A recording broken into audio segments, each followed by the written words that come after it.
안녕하세요 여러분. 김지영입니다. 추석 연휴 잘 보냈죠? 이번 시간에는요 탈북자와 월북자 그런 이야기를 여러분들에게 해드리고 싶습니다. 저희가 탈북민이잖아요. 사실 북한에 가면 어떨까요? 남한에서 살던 분들이 북한을 가면 남쪽에서는 월북자라고 그러잖아요. 북한에서는 의거 입북자라고 그래요. 그래서 대한민국에 온 탈북민들의 삶과 또 북한으로 간 이 월북민들의 삶이 어떤지 이번 시간에 제가 아는 것대로 설명드리려고 합니다. 사실 북한에서 제가 살면서요, 의거 입북자, 월북자죠. 월북자를 직접 대면해서 본 적은 없어요. 그냥 병원 앞에서 한 번을 봤고 저희 고향 언니가 월북자에게 시집을 갔어요. 그래서 그 이야기를 이제 건너 들었던 그런 이야기가 있습니다. 그래서 사실 북한에 월북자가 몇 명 없기 때문에 만나기가 쉽지가 않아요. 대한민국에서 저희 탈북민이 3만 5천 명 정도 살고 있잖아요. 그렇다고 여러분들 주변에 탈북민이 다 있는 건 아니잖아요. 그러니까 북한에는 3만 5천 명이 아니라 100명도 안 되기 때문에 월북자를 만난다 아주 어려운 일이라고 보시면 될 수 있을 것 같아요. 그래서 월북자라고 하면 남한에서 살던 사람이잖아요. 근데 제가 제일 기억이 남게 남한에서 살던 사람을 본 것은 비전향 장기수예요. 거기서 제일 이름이 높았던 리인모 동지. 34년에 옥거를 치르고 93년도 3월에 북한으로 송환되었는데 그때 당시 정말 충격적이었던 실황 중계로 저희가 다 방영이 됐던 그 사건과 그 후 2000년에 63명, 63명의 비전향 장기들이 또 버스를 타고 평양에 송환이 되었죠. 그래서 가장 핫했던 게 리인모 동지였어요. 그래서 신념과 의지의 하신으로 영화도 찍고 이분에 대한 책도 나왔고 이분에 대한 홍보 활동이 이제 신문에 노동신문에 그냥 앞뒤로 쫙 깔릴 정도로 리인모 동지가 그렇게 핫했고요. 그 2000년도에 왔던 63명의 비전향 장기수들은 리인모 동지 때는 어떻게 생각했냐면 우리가 리인모 동지라고 부른 적이 별로 없어요. 리인모 할아버지 이렇게 불렀었는데 그 리인모 할아버지가 북한에 왔을 때는 불쌍했었어요. 제가 어릴 적에 본 느낌으로는 옥거를 34년 치러서 정말 병들어 있었고 앙상이 말라 있고 휠체어에 타고 이제 마스크를 하고 오셨는데 그땐 정말 대한민국에서 고생을 하셨구나. 우리 수령님의 사상을 지키기 위해서 우리 공화국 국방부의 그 정신을 그냥 버리지 않고 그땐 적이라 그랬죠. 적들에게 전향하지 않은 우리의 영웅, 우리의 의지하신 불굴의 혁명 전사 막 이랬었는데 그 후에 63명의 비전향 장기수 분들이 버스를 타고 왔잖아요. 근데 그분들이 솔직히 말하면요. 그때는 대한민국의 그 경제 강국과 대한민국 드라마가 북한에 막 이제 전파되면서 한국이 잘 산다는 것을 사람들이 다 알 때였어요. 대한민국 쌀도 시장에 유통이 돼 있었고 정말 대한민국에서 보내주는 초코파이도 너무너무 맛있게 먹을 때거든요. 근데 그때 그분들이 오셨을 때는 저희가 어떤 생각했냐면 저희가 아니라 제가 그렇게 잘 사는 곳에서 왜 굳이 여기를 왔지? 이런 생각을 했었어요. 근데 지금 생각해보면 그분들이 고향에 대한 그리움, 또 그 사상의 이념, 사상 이념을 버리지 않는 그 정신 때문에 오셨다고 봐야죠. 근데 그분들이 현저히 차이나는 게 뭐였냐면 옥거를 10년 이상, 15년 이상 다 감방에 사시던 분들인데 버스에서 한 분 한 분 이렇게 내리시는 모습이 이제 화면으로 뵐 때마다 실제 북한에서 사셨던 어르신들보다 15년은 젊게 보였어요. 그래서 대한민국 감옥에서 10년씩 넘어 있은 분들이 저렇게 젊어 보인다고? 저렇게 피부가 하얗고 맑다고? 저렇게 영양 상태가 좋다고?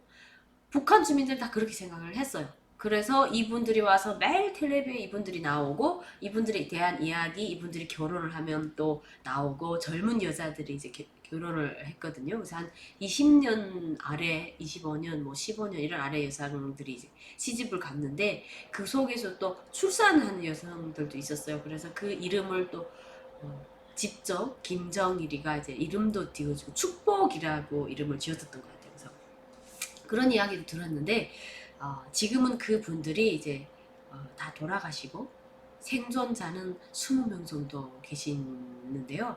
그분들이 돌아가시면 어떻게 되냐면 애국 열사릉에 안치가 되고 정말 우리의 신념의 하신들 이렇게 이제 북한이 칭송을 해주죠. 그래서 그분들은 지금 현재까지도 최근에 북한에서 영칭호 국교원장 1급을 다 받은 그분들이 요수에 또 났는데 불굴의 혁명 전사 영원히 살아있는 우리 비전형 장기수들 정말 이렇게 소개를 해서 수령의 품속에 영생하는 비전형 장기수들 이런 내용으로 이제 유수도 나고 북한의 이념을 버리지 않았다는 것으로 이제 사람들에게 이제 교육을 하고 정말 태양의 품속에서 살아 생존하는 영원히 죽지 않는 이들의 신념의 강자에 대한 이야기로 이제 북한 뉴스에 막 나고 했거든요. 근데 그럼 이런 사람들은 북한 체제에서 어떻게 그래 그나마 남한에서 정치 사상적으로 북한의 사상을 옹호하고 그 전향을 하지 않았다는 이유로 북한에 가서 이런 한 대를 받았잖아요. 근데 한 대 받는 게 저희 입장에서는 그게 한 대가 아니었어요.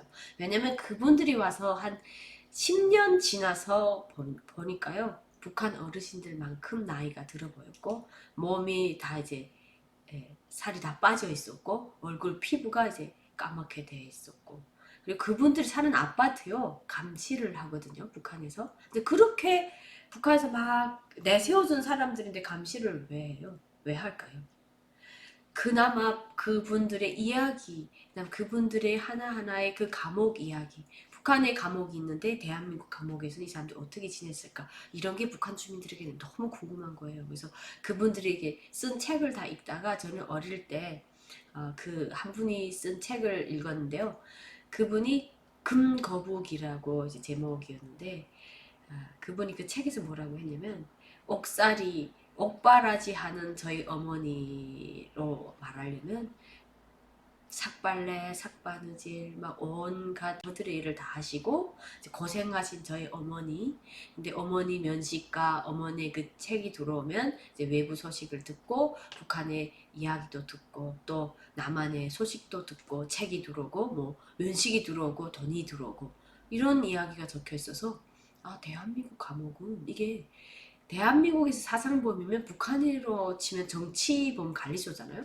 정치범들도 면식을 시키는구나. 엄마가 면회도 되는구나. 그게 저는 충격이었고 그분이 오시면서 김정일에게 금 거북이를 해왔어요. 사실은 남한에 오니까 뭐 한 돈짜리 거북이도 있고 두 돈짜리 거북이도 있잖아요. 근데 그때 저는 책을 봤을 때 금 거북이? 와, 금 거북이를 사다니? 북한에서 감옥 생활 15년 하는데 그 감옥 뒷바라지 아들을 호르몬이로 뒷바라지 했던 어머니가 아들을 살리고 또 돈을 모아서 금을 샀다? 상상하기도 힘든 이야기예요, 여러분. 그런데 그 금거북이를 네가 저국에 가서 수령님께 전해라 이렇게 하고 보냈다고 책에 쓴 거예요. 그래서 대한민국이 역시 좋긴 좋네. 어떻게 감옥에서 책도 보고 면식을 먹는 것도 놀라운데 엄마가 금거북이까지 샀지? 제가 너무 놀랐었어요. 그리고 그 사람들이 아파트 앞에 그 경찰들이 총을 잡고 이제 군무를 섰어요. 누구네 집에 누가 들어가고 다 이제 감시를 했었는데 그분들이 어느 날 그랬대요. 당비서 동지 왜 우리를 이제 조국에 왔는데 대한민국에서 남한에서 저희가 철창 속에서 감시받다가 왔는데 왜 조국에 와서까지 저희가 감시를 당해야 됩니까? 하니까 당비서가 동지들의 신변을 위해서 동지들의 안전을 위해서 지키고 있습니다. 아니 우리는 우리 조국 인민들을 믿습니다. 저희 감시를 안 해주셨으면 좋겠습니다. 우리나라가 뭐 그렇게 나쁜 나라도 아니고 뭐 그렇게 나쁜 놈이 있겠습니까? 해서 제기가 됐어요. 그래서 비준이 어떻게 내려왔냐면 감시하지 마라가 아니라 그 사람들은 몰래 사복을 입고 감시를 해라였습니다. 그래서 그 아파트 앞에 가면 그 아파트 비전형 장기술이 사는 아파트가 이제 한 곳에 다 집중되어 있어요. 그 만수대 창작사라고 여러분 들어보셨죠? 만수대 창작산 그 뒤쪽에 그 분들이 아파트가 계셨는데 그분들 아파트 앞에 옛날에는 총을 쥔 경찰이 이제 근무를 섰는데 그 사건이 있은 후에 이 사람들이 사복을 입고 그 아파트 주변을 왔다 갔다 하는데 딱 누가 봐도 경찰이에요. 그러니까 경찰 군복무를 하는 경찰이죠. 그래서 머리 빵빵 깎은 사람들이 총을 옆에 차고 군복 입은 사람들 사복 입으면 티 나거든요 바로. 그 사람들이 왔다 갔다 해요. 그러니까 우리 보기에는 야 저 봐라 저분들이 왜 이렇게 여기를 와서 저렇게 쌩고생을 하는지 몰라. 저희는 이랬었어요.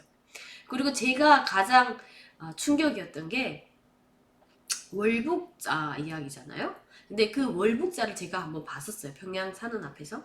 근데 웬 분이 한 50대 중반의 분이었어요. 근데 그분이 이제 병원 입구에서 병원에 들어가겠다고 하니까 북한은 무상치료제지만 무상으로 치료받는 일이 거의 없어요. 왜냐면 병원 의사들이 배고프지 또 약이 없지 하다나니 막 함부로 병원을 들여보내지 않거든요. 그래서 평양 산원으로 들어가려면 지방에서 온 사람들은 지방에서 평양 중앙병원으로 올려 보낸다는 의뢰서가 있어야 되고 구역병원에서 떼준 진단서부터 시작해서 서류가 몇 가지가 있어야 돼요. 그리고 평양 시민들인 경우에도 구역병원, 자기가 살고 있는 그 지역병원에 먼저 가서 거기서 진단을 못 받았을 경우에 평양산으로 이송이 됩니다. 그래서 그런 병원을 막 못 들어가는데 저희가 이제 들어가려고 하는데 옆에서 경비원이 아니 비키라요? 비키라요? 계속 욕해요. 그분이 좀 들어갑시다 근데 그 말투가 좀 이상한 거예요. 그래서 저분이 말투가 좀 이상하다. 평양 말씨는 아닌데 이렇게 하고 이제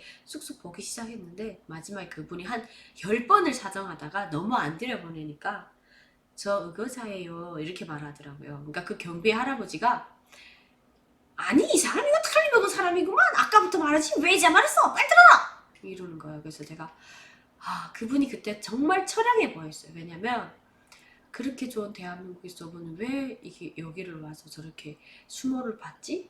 근데 수모를 받지 않을 수가 없어요, 여러분. 제가 앞에서 말했던 것처럼 북한은 엄연하게 계급 사회이기 때문에 이 사람이 밑바닥이 없으면 그곳에서 살아남기가 너무 힘들어요. 월북했어요, 일단. 월북했는데 어떻게 살 거예요? 집을 줘요? 집을 있으면 들어가서 뭐해요? 그러면 와이프도 당해서 만들어줘요. 아내도 만들어주면 장가를 갔어. 장가를 갔는데 그 다음부터 이 사람이 뭘 하며 살겠냐고요. 북한은 일단 군대 갔다 오고 대학을 졸업하고 입당을 해야만 사회에서 정확한 직업에서 일을 할 수 있어요. 근데 사회에서 정확한 일을 한다 해도 대기업에 넣어주면 뭐예요? 월급이 없는데 북한에 월급의 가치가 없어요. 그래서 그분이 5천원 월급을 타면 시장에서 쌀 1kg인데 어떻게 살아가요? 그분도 불법을 하지 않으면 북한에서 못 살아요. 근데 그분이 지인도 없고 학연도 없고 동창도 없고 또 토대도 없는데 어떻게 불법을 하냐고요. 그러면 법에 또 걸려들죠. 몇 번은 용서를 해주겠죠. 그래도 못 삽니다. 그래서 저희가 가장 놀랐던 게 왜 그 좋은 대한민국에서 북한으로 왔지? 였어요. 그래서 저희는 그런 사람들 보면서 우리는 절대 남한에 가면 못 살겠구나. 죽이겠구나 했었어요. 그런데 이제 한 명 오고 두 명 오고 대한민국에서 이제 우리 동포라고 대한민국 국민이라고 다 받아줬잖아요. 근데 대한민국에 오니까 자 국민으로 받아들인 것도 너무 고마워요. 우리를 살려준 것만도 너무 감사해요. 그런데 어떻게 대한민국에서는 내가 노력해서 내가 일을 하면 내 월급으로 나의 삶을 살 수 있다는 게 너무 고마웠어요. 이게 바로 월북자와 탈북자의 차이입니다. 북한에서 여기 탈북한 사람들 너무 행복해요. 이유는 북한에서 노력한 것에 북한에서 불법을 하면서 심장을 조였던 그 심장을 안 조이고 대한민국에서는 정말 자기 노력으로 당당히 일을 하면 북한에서 보위부에 바치고 경찰서에 바치고 당간부에 바치고 그러면서 손이 발이 되게 싹싹 빌어야 돈이 들어오던 그 돈이 정말 당당하게 들어오고요. 여기는 정말 설마 저희가 몰라서 그렇지만 혹시 재벌이라던가 완전 거의 공무직에 있는 분들이라던가 만나 못 봐서 그들의 삶은 제가 확인할 수 없지만 제 주변에 사시는 대한민국 분들은 정말 저희를 아껴주시고요. 또 그분들이 가시는 놀러 가는 곳 또 그분들이 드시는 음식 저희도 돈 벌어서 똑같이 먹고 삽니다. 그래서 저는 대한민국을 참 사랑하고요. 이게 월북해서는 못 살지만 탈북해서는 살 수 있다. 그래서 대한민국에서 북한으로 가셨다고 확인된 것도 아니잖아요. 가셨다가 돌아오신 분이 살아 계신다면 묻고 싶었어요. 왜 가셨냐고. 간 이유가 도대체 왜 가셨냐고, 그 힘든 데를. 근데 그렇게 그분의 그 억울한 사연을 저희가 풀어드리지 못하고 그냥 그 북한의 희생물로 남아있게 해서 고인과 그 가족의 아픔을 저희가 헤아릴 수는 없지만 대한민국 국민분들께 또 북한에 있는 2,300만의 북한 주민들께 제가 당당하게 말할 수 있다면, 월북해서는 못 산다. 하지만 탈북해서는 인간답게 살 수 있다라고 당당하게 말할 수 있을 것 같습니다.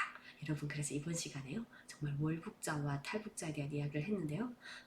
우리 대한민국에 계시는 3만 5천 명의 탈북민들이 열심히 노력해서 이제 잘 정착하고 살고 있는 것처럼, 언젠가는 우리 북한에 계신 2,300만의 이제 북한 주민들도 노력하며 사는 시대, 노력해도 당당하게 사는 시대, 그런 시대에서 우리 다 모여 살기를 바라면서 오늘 방송은 여기서 마치도록 하겠습니다.